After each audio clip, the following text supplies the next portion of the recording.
It is Men's Basketball Media Day here in the River States Conference, and we're about to give you the word on the University of Rio Grande. I am Sports Information Director Randy Payton, joined by head coach Ryan Arrowwood. We've got a trio of players with us as well.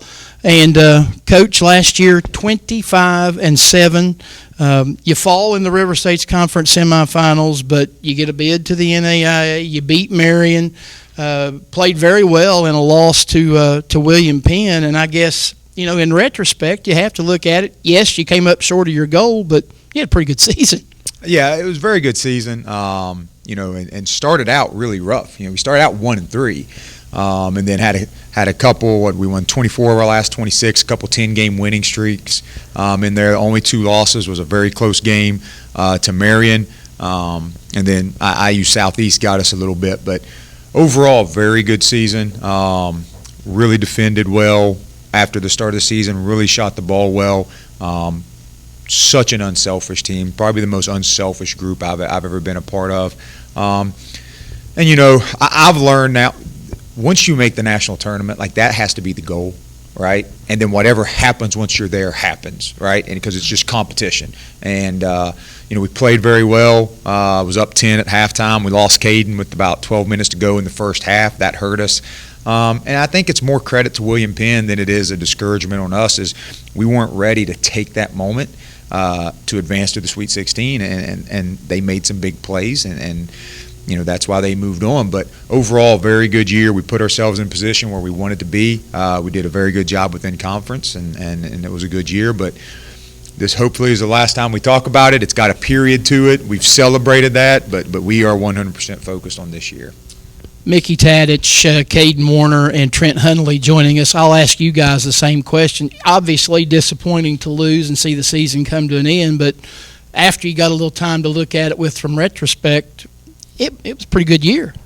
Yeah, it was a pretty good year. I enjoyed it a lot. I think what I'm going to miss the most is probably the way we played as a team and how free it felt. And it was competition, but we always seemed to find a way. And the way we passed and shot the ball was amazing. And it's over now, and we still have a lot of guys from that team, so we're looking to build up on last year.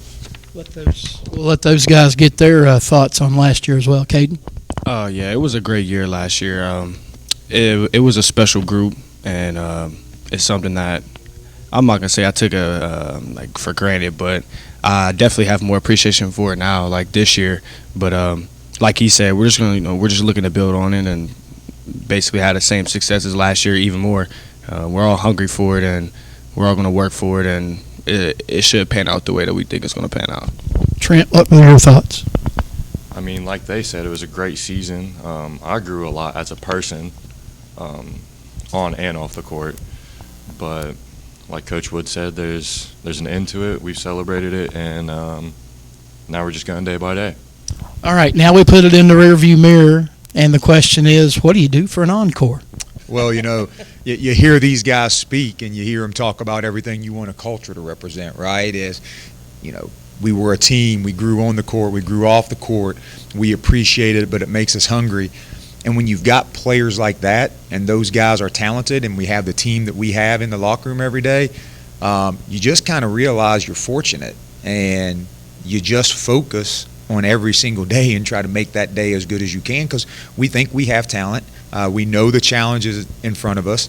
And the best thing is we've got 9 guys of our top 11 returning who have played in this conference, who understand how good this league is, how good NAIA basketball is, and what it takes to be able to be successful in that. So, for me, sometimes you have to try to be smart in teaching people how to do that. We've got a group of guys who get that. We've got the most maturity within our program and age that we've ever had. We have talent, and we've got guys that are very, very hungry. So, we always say be humble, be hungry.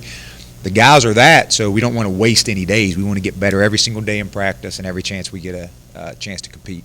That kind of led into my next question. The task in front of you is not easy, but at the same time, it's a little easier given the fact that you've got a pretty good core to build around. Yeah.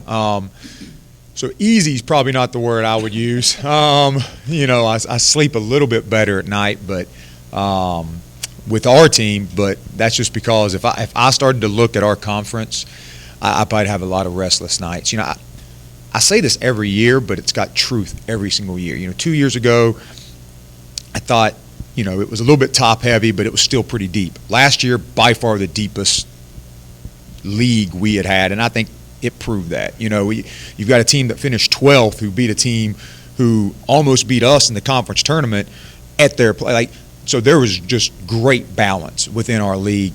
This year, it's the oldest and the most talented it's been since I've been the coach here. You add Shawnee State with that. You know, Point Park is, you know, maybe the most talented team they've had. You know, so, you know, I can literally go and list every single team. You know, West Virginia Tech, who had a down year, well, they got all that talent back, and then they got Haley. But IU East is just as talented as anybody in our league. Southeast, pedigree, IU Kokomo, they're just a national tournament team every year because that's what they do, right? And you can just keep going down. The league is so good. We have so much respect for our league. We know what we have to do every day. You can't worry about those guys. You just got to try to do the best you can and hope that it's good enough when you get a chance to compete. Mickey, on an individual basis, your final go-around at this thing, what's your approach as you head into this senior season? There's maybe a handful of things that I myself want to achieve, but I think it doesn't change from what I wanted my first year, second year, third year, and that's just a win. That comes from win each day, try to stack them, get better, attack your weaknesses. And looking at this as maybe my final year of basketball ever, I really hope to enjoy it, get lost in it. The game has meant so much for me and has taken me all around the world, so the only way to give it a respectful goodbye is to give it my all, if this is my last year playing basketball. Caden, when you look at your situation, Coach mentioned you got hurt in that last game. You actually hurt, I guess, earlier in the regular season. When you're healthy, we've seen what kind of player you can be. I'm going to assume job one for you this year is staying healthy. Yeah, staying healthy is a big priority on my list because, you know, with everything, I'm very accident prone. I get hurt a good bit, but overall, yeah, being healthy is on the top of my list, and it's definitely going to be something that, you know, to make sure I take my time to rest, make sure I take care of my body and everything else, and, you know, just taking my time because I forced it a couple times last year, and yeah, see what happens. So. Trent, with the loss of Shiloh Blevins, I'm going to guess that your role probably gets magnified a little more this year. Is that a safe assumption? I mean, I wouldn't say that. Shiloh did a lot for our team, so I won't be able to do everything that Shiloh did. It's a team thing. We all have to come together and fill that role. So I wouldn't say I'm coming to be the next Shiloh, right, but we all are. You got a good core to build around, but at the same time, you got a couple of newcomers into the mix that ought to help out as well. Yeah, I'm going to hit on both of those. You know, we've been in the off season, so if our interview goes a little bit longer, that's fine. I don't mind that. But our returning group is a special group. And, you know, we talked about losing Shiloh, and Trent's 100% right. We cannot replace Shiloh with one person. It's going to take the collective, because even if you could find the talent to replace Shiloh, the gravity he had in that locker room, you can't replace it with one person, right? So we've got a lot of returners, you know, and not, you know, we had 9 of our top 11 returning, plus, you know, Taylor Mack didn't get to play a lot last year, and he's back and healthy. So we got 9 guys that have had a lot of experience in winning in that locker room. You also add Brom Hine and Lucas Bateman, who have been with this program, that have been to 2 national tournaments, who do so much behind the scenes for this program. So we got 11 guys who get it, and that's a privilege to have. And of those 11 guys, obviously these 3 big roles, right? And they got to step up. Trey Robertson has just had a tremendous preseason. He's in an amazing place. He ended the season really, really well. He's going to have a huge year. Manny's better. T-Mac's better. Ethan House is better. Kamani Smith is better. You know, we could just keep going down the list. And then we add Jay Moore, who's not your typical sophomore, right? During COVID, was at WVU, played, had a JUCO year, comes in here as a 22-year-old sophomore.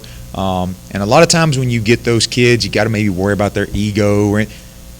Zero ego with him, and he's just another 6'5", athletic, interchangeable piece for us. And then Erwin Gutich is just, he's had 2 straight practices where, he's starting to see it. He's starting to get himself, acclimated to how we play. A 5th-year senior, started at Malone last year, played there for 4 years. So a very, very old team, very mature team. We don't have to worry about effort in practice. That they're bringing it every single day. So by far the deepest team we've ever had. A lot of returners, which I think says a little bit to this nucleus that they do feel like they've got unfinished business, and they all came back wanting to do something about it. I'll let you wrap up by talking about your schedule. I know you mentioned the conference obviously is going to be a gauntlet in its own set, but you've got some good non-conference games as well. Yeah, you know what, Randy, I sat back and I was like, our conference is going to be so much better. Like, I need to be kind of smart about this schedule. I've always just piled on non-conference because I felt like, our league didn't get respect. We got 3 teams in last year, and to be very honest, and Point Park was one of the last teams left out. We played a lot of national tournament teams. These guys will tell you Point Park was a national tournament team. They were a national tournament team. They got left out, but they were a national tournament team, right? So we know our league's good. So I thought maybe our non-conference doesn't have to be as strong. Well, it's hard, right? So, we open up at Montreat at a place we haven't played, on a team with the first-year coach that won 18 games last year and has a lot back. We've never played them.